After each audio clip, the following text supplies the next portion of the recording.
Welcome back to another episode of CTV. Let's start it off by going to Blake, Zach, and Cody to learn about some pool updates.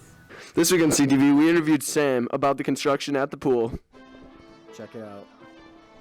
I'm here with Sam, the manager at the pool. Now, Sam, how long until they believe that the construction will be done? Well, there's going to be two phases of it. There'll be a first phase will be the 24/7 fitness centers, and they hope to have that open in the fall of this year, at the very latest, December of this year. And then the spray ground on the opposite side of the building won't be completed, but will be ready to open of May 2022. And what are they all adding new? Well, the fitness centers will be all new. There'll be 24/7 hours access. All of the equipment's going to be upgraded. There'll be all new cardio equipment, all new weight room equipment. There'll be a flat space area for 24/7, also independent aerobics classes with fitness on demand, and all new front area, locker rooms, family changing rooms, entrances to the pool. Lots of changes. Thank you. You're welcome. Wow, can't wait for it to be done. Same. Back to the nest. That will be nice for the summer. Summer is coming up soon. Let's go to Tay, Ann, Sophia, and Nathan. This week on CTV, we asked teachers some advice for seniors for college. I'm here with Mrs. Fettis, and what's your advice for seniors going off to college? So my advice for you would be that it is okay to maybe change your majors a few times. Find out what is right for you. Do what's right for you. Don't let anyone push you into staying at a college that might not be where you want to be. And just remember, you're now an adult and everything is a permanent decision. But these truly college years are the best years of your life. I'm here with Mr. Perkins, and what are some wise words for our seniors going to college? I guess the main thing for you guys to know before you head to college is how much you inspired me. The fact that you made me a better person. You gave me a reason to wake up in the morning, to be better, to be more successful. Take that with you, the inspiration that you give other people as you go to college and you go into your future lives. Because it's that inspiration that you can give other people that makes you great. It's that inspiration, that greatness that you have within you that not only inspires your fellow classmates, but other generations. It's that greatness that you have in you that can make it a better world, not only for yourselves, but for your children. Thank you very much. I'm here with Mrs. Arndt and Mrs. Sandager. Now, what advice do you guys have for seniors going off to college? I would just say whatever you're passionate about, it doesn't matter where you're headed, 2-year, 4-year, whatever type of degree, go have fun, but don't forget to study. Nice. Now, Mrs. Sandager? Don't be afraid to try a class that's outside of your comfort zone, because you might actually find something you love and be passionate about it. That was some amazing advice. Now, see you all back in the nest. That is good news for the seniors. Speaking of the seniors, let's see what some of them did on Senior Service Day with Sadie, Mackenzie, and I. This week on CTV, we checked out Senior Service Day. Check it out. I'm here with Russell. Now, what are you doing for Senior Service Day? Well, we're going to go down to the creamery pond and do some stuff down there. Sounds good. Thank you. I'm here with Riley. Now, Riley, what are you doing for Senior Service Day? I'm doing the RCO and ditch walk. Thank you.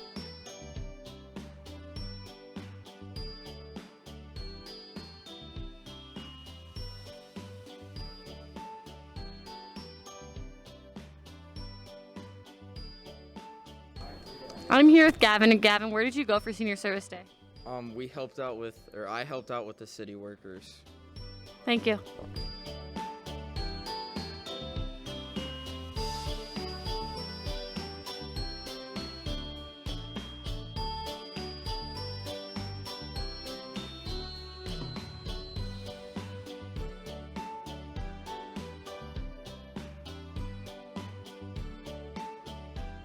What a great way to give back to the community. Back to the nest. Thanks, girls. Now let's go to Kaden, Dylan, and Isaac to learn what people think about the mask mandate lifting. This week for CTV, we went around asking people how they feel about the mask mandate possibly being lifted by July 1st. Check it out. So I'm here with Mr. Perkins. And Mr. Perkins, what is your opinion on the mask mandate possibly getting lifted by July 1st? I'm okay with it. I mean, we've had a good run. You know, people are getting vaccinated, things like that. Now, with that being said, I do think it will actually see it resurge. You know, December, January, February next year. I think it's going to be a cyclical thing, especially as businesses and things like that see that the amount of illness and things have gone down with masks. COVID aside, I think it's just going to be part of our life like it is in so many other cultures that we just have to get used to. And it's going to be something that just kind of rears its ugly head, and people are going to complain about it and liberty and all that other garbage. But you know what? You have a dress code anyway most times. Shirts and shoes are required. It's going to be one of those things. You're just going to have to deal with it. And that's what our life's going to be from here on out. Too much money has been learned to be saved by wearing masks. It's just going to be part of our life. Sounds good. Thank you. There you go. I'm here with Zoe, and how do you feel about the mask mandate being lifted? I really feel like it's 50-50 for me. Like, it's good that we're getting out of this, but at the same time, there's still COVID out there, and it's still very important to protect others by wearing a mask. So even if it is lifted, if you aren't vaccinated or you feel like you're still carrying it, please wear a mask. That's one of the most important things you can do in this time. Okay, thank you. I'm here with Russell Anderson. And Russell, how do you feel about the mask mandate possibly getting lifted? Well, I would say it's about time. I'm pretty happy about it, and they gotta go. Okay, thank you. So I'm here with Mrs. Fettis, and what do you think about the mask mandate possibly getting lifted July 1st?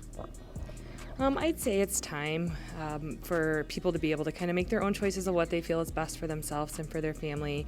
A lot of Minnesota now at this point is vaccinated, so I think that we can safely take those steps to move back towards personal choice and the ability to do what we feel is best for ourselves.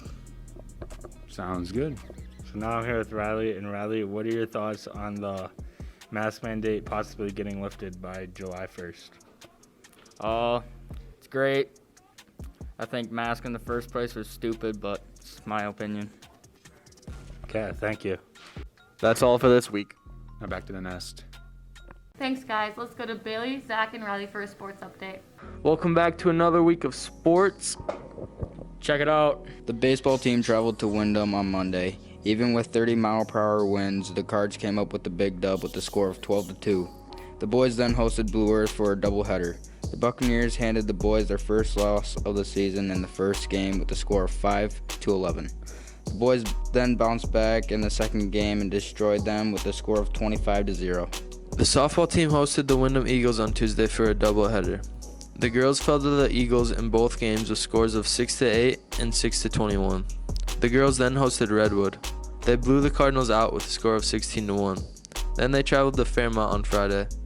They kept the game close for the first few innings, then pulled ahead and won the game 7-3. The tennis team went to Pipestone to take on Madison.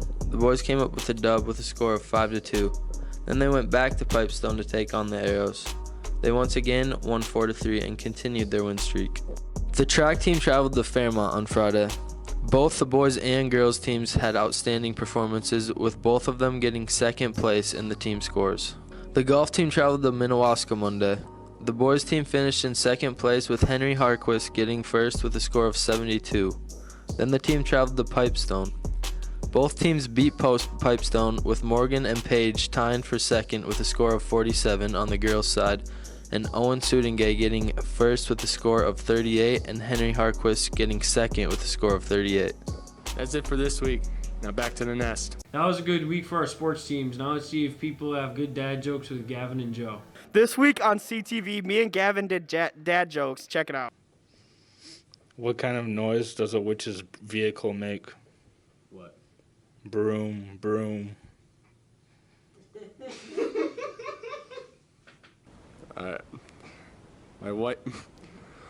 My wife said I was immature, so I told her to get out of my fort.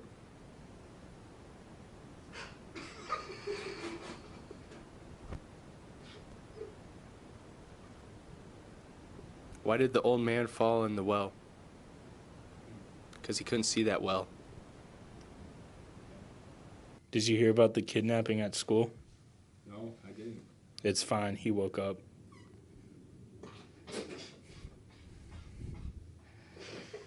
Want to hear a joke about construction? I'm still working on it. How? That's a smile. That's a smile. Okay. We're gonna go to 3. How can you tell it's a dogwood tree? How? By the bark. Woof. Woof woof. I spent a lot of time, money, and effort child-proofing my house, but the kids still get in. What's orange and sounds like a parrot? A carrot. Yes! Yes! Yes! Yes! Yes! Them were some pretty good dad jokes. Indeed. Back to the nest. Something you might think is a joke is National Eat What You Want Day, but it isn't. Let's go to LaShawn and Parker to learn about it. Today is National Eat What You Want Day, so we went around and asked people what they would eat if they wanted to.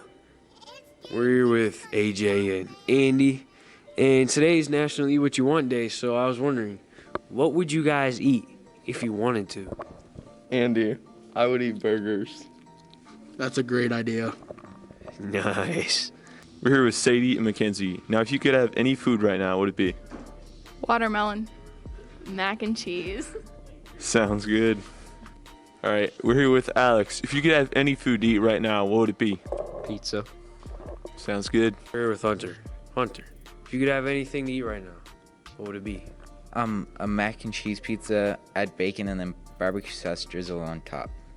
Ooh. Those are some pretty good options. Back to the nest. That's it for this week. Thanks for watching.